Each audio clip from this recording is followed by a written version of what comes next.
Karibu Mheshimiwa Raila Amolo Odinga. Karibu sana. Your Excellency, President Uhuru Kenyatta, President of the Republic of Kenya, First Lady Mama Margaret Kenyatta, Deputy President Archbishop Anthony Muheria, and all the clergy, the family of our departed Mzee Emilio Mwai Kibaki, waombolezaji wote ambao wamefika hapa. God is good and all the times. Asanteni sana. We have come, as I said yesterday, to take final farewell to a great Kenyan patriot. Now, I want to say that the life and history of Mwai Kibaki is very much contemporaneous with the history of independent Kenya.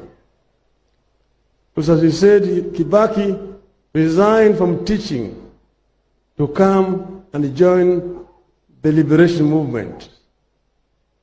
He was the chief executive officer of the most vibrant national movement for liberation, KANU. And in the elections of 1963, KANU won the elections, beating the then opposition KADU. Then, after that, Kenya became first independent, eventually a republic. So he was assistant minister,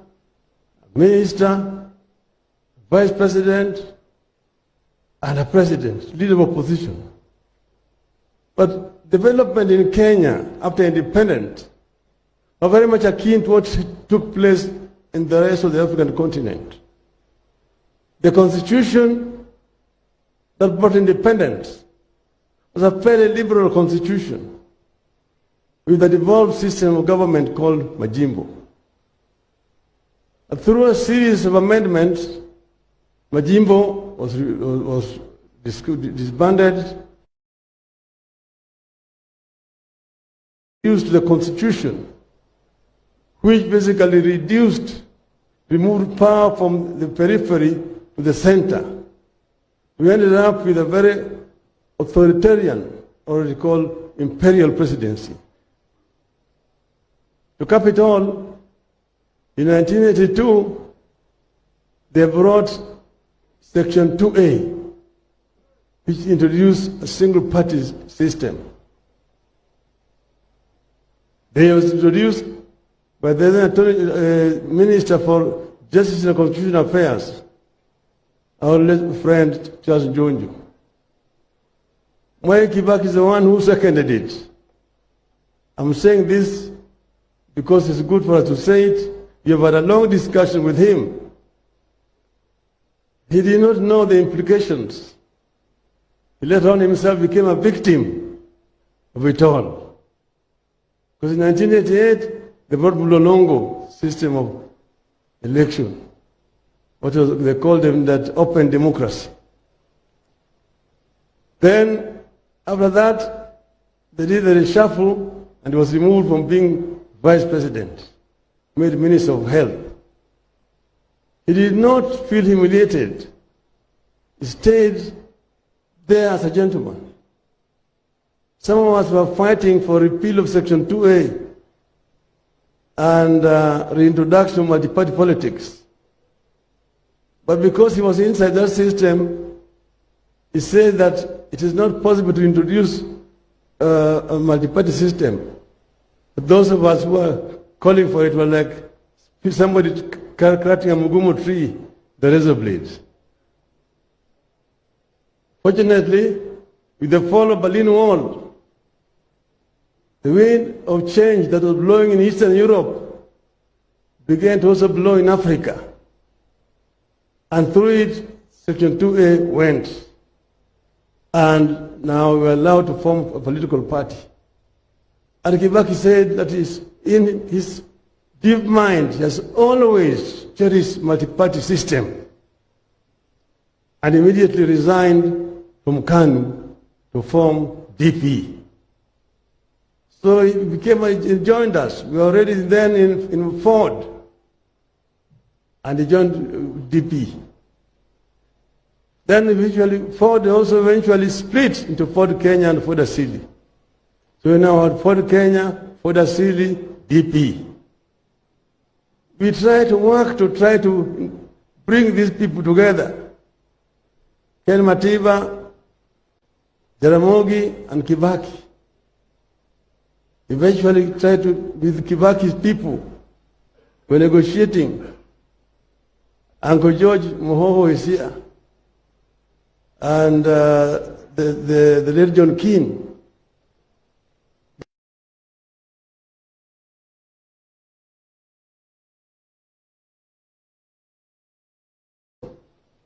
We say that if you guys don't agree to hang together, you shall be hanged separately.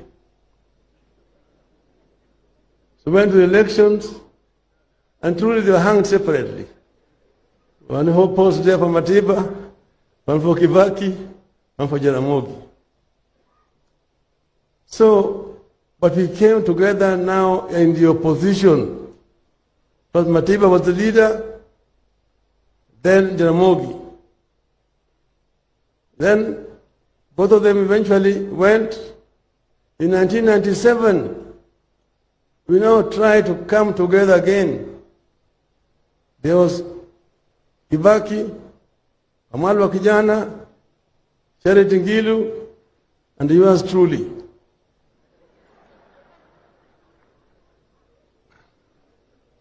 To try to come together. The late Mr. Leakey and Paul Mwite tried to mediate to bring us together. It did not work. Then again, we were hung separately. One for Kibaki, Raila, Amalwa, and Charity. So we stayed together like that. Come 2002, we were coming together again. We were separate. Then we came together to try to talk. And I was emphasizing that this time around, please, let us agree to have one candidate. And the negotiation took too long. The crowd was already in Uhuru Park. It was packed. They are saying, oh, let us go and tell the crowd that, oh, we will come back in 2 weeks' time. Now we have united. Come back in 2 weeks' time and tell them who is our candidate. I realized that we saw it in 92, we saw it again in 97, it's not going to work again. So this time around I decided to take the debate to the Wananchi. Then I asked them, because I was the last person to speak, I asked them, Simze Kibaki tosha?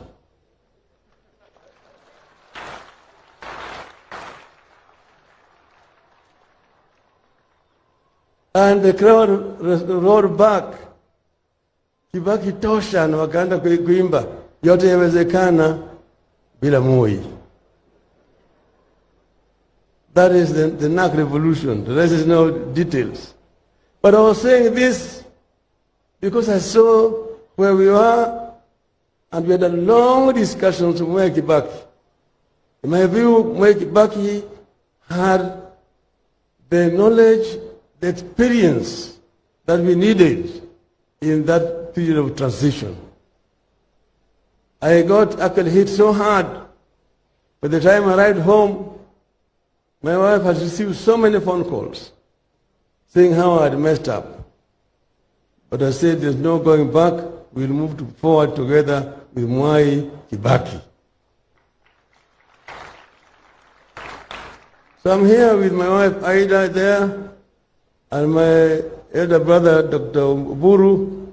They've come here as the family of Jaramogi. Now we sat down and signed an MOU.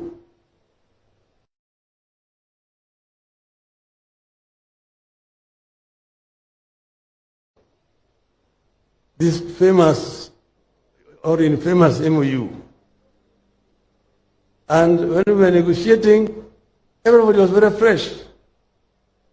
Kibaki'S one who suggested we need only 3 months. We will have passed that new constitution. Unfortunately, when we left, we started the campaign. And we went for campaign in Kitui. We slept around and we slept in the residence of Mr. Musila, former PC. When we left, we went for rallies in Kitui down, came back to Kitui town. We were rushing back now to Nairobi. My car was leading. But then they told me Kibaki was in a rush for another point in Nairobi. So I let them pass. So we were following. Then we come toward the junction there, Machakos Junction, and the accident. So from there, we put them in a car, Musila's car, and we were following, coming to Nairobi. We were found in Nairobi Hospital. We arrived at Nairobi Hospital, and the crowd is there. He's taken inside, and for treatment, emergency. The crowd was so anxious, what's happening? So I came out and I told them, look, our captain is injured, but the march will continue, and we shall win this march.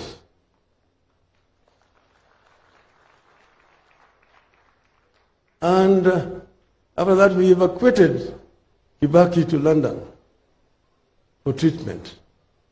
And he came back. He was a very strong man.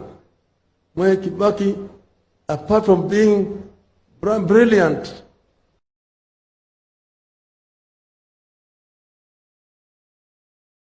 through several challenges that I know. Then, after that, when he came back, followed another one. He was now again admitted to Nairobi Hospital.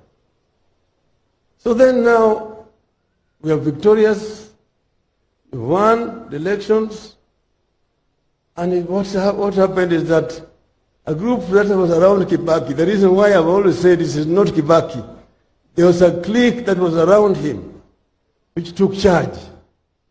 And they're the ones who were responsible for what happened, for relegation on the MOU that we had signed. But he said, some of our people making noise, oh, this is betrayal and so on. I said, no, this is not Kibaki. Let us stay in the government. Then came the issue of the Katiba. There are those who did not want the Katiba that had been drafted. Then you know how it happened, bananas and oranges. And when that happened, then we were thrown out of government. We met again now in the elections. But when we met, then they were in crisis. We negotiated with Mwai Kibaki and eventually agreed that Kenya is bigger than all of us. So we must unite together in the interest of Kenya. We formed a grand coalition government. Kibaki president, yours truly the prime minister. Uhuru should have told you how we ran the government together. Because Francis, if there's somebody who was really responsible for the success of our government, is this gentleman, this old man called Francis Mudaura. He knows, he did not tell you the role that he has truly played in infrastructure development. In terms of roads, I am the one who took the pain of demolishing structures so that we could construct those roads. And I was censored in the cabinet. But we are demolishing structures, which are built on road reserves. And those people have already been compensated. So Kibaki has said, kama watu wanajenga kwa barabara, ibomolewe. Yes, what do you want us to do? And that is what happened. We sat together and we created what is called the National Economic and Social Council, NESC, as a think tank of the government.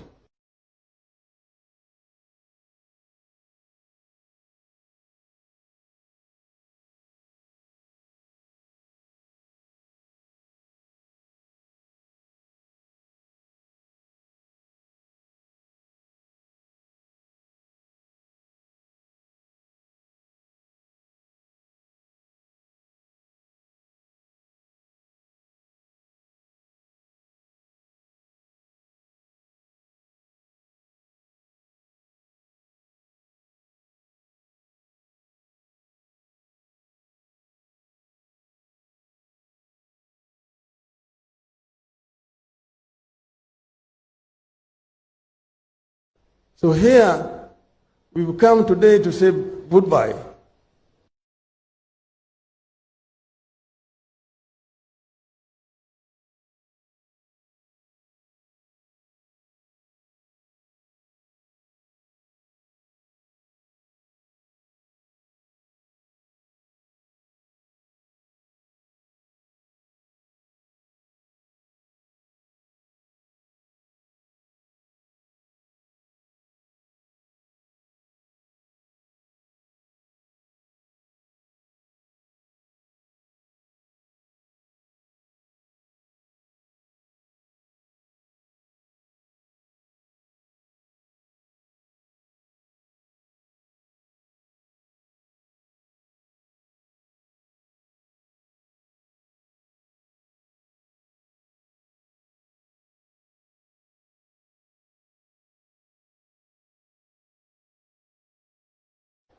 Convey our greetings to Hayati Mzee Jomo Kenyatta, to Jaramogi Oginga Odinga, to Thomas Joseph Mboya. Say farewell also to Nyayo when you meet him. Rest in peace. Thank you. Thank you, Right Honorable Raila Amolo Odinga. We thank you very much. At this juncture, allow me also now to invite the Deputy President, the Republic of Kenya, His Excellency Samuel. Wamama wenzangu, so far tumefikisha 350k kwa akaunti yetu ya chama. Tufanyaje na hizi pesa zetu? Naona tununue vitenge zinafanana. Vitenge. Hapana, tununue sufuria za non-stick. Sufuria. Tununueni kate. Ai, wamama wenzangu, vote tununue kaploti. Kuna watu wanauza plots na nyuki. Na nyuki? Hebu tuwapigie simu watupe uhondo. Hello. Thank you for calling Octaven. How may we assist you? Can we get a plot with 350,000 in Nanyuki? Yes, you can get a plot at the Great Oasis Gardens in Nanyuki today for as low as 349,000 shillings.